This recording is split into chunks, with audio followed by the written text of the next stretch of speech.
So 1 Timothy chapter 2, verse 11 through 15 says, "Let a woman learn quietly with all submissiveness.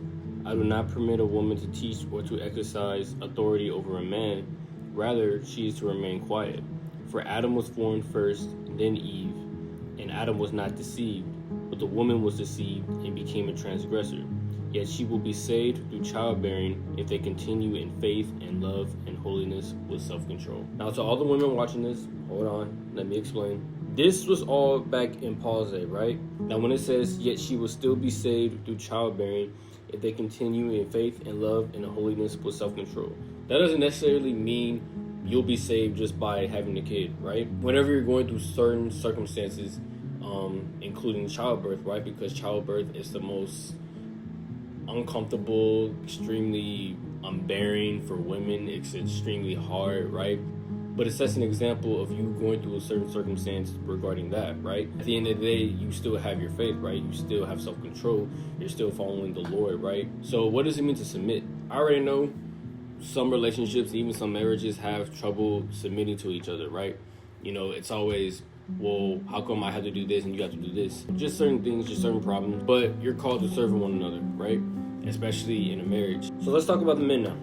So chapter 3, verse 2 through 5 says, "Therefore, an overseer must be above reproach, the husband of one wife, sober-minded, self-controlled, respectable, hospitable, able to teach, not a drunkard, not violent but gentle, not quarrelsome, not a lover of money. He must manage his own household well, with all dignity, keeping his children submissive. For if someone does not know how to manage his own household, how will he care for God's church?" So in my notes, it says, Paul often describes the church as the household of God. This means that the church is God's family, and its members are brothers and sisters. Also, just like a family, there are certain roles and responsibilities for its members. I've always seen some things that were overdue, mainly regarding pranks, right? Don't get me wrong, this is just me. This is just how I feel. Your relationship is your relationship, your marriage is your marriage, but this is just me telling you from, just reading the word, right? When you get married, it's completely different because now you guys are one flesh, right? You guys are one. Your household is a household of God, right? And you should want your family to serve the Lord. You should want your family to respect everyone in that household, right?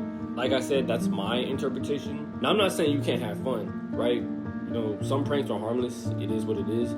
But then again, I think it just goes to show whenever you're dating and you're doing that, going into marriage, you gotta break that. You can't normalize certain things, right? Blessings.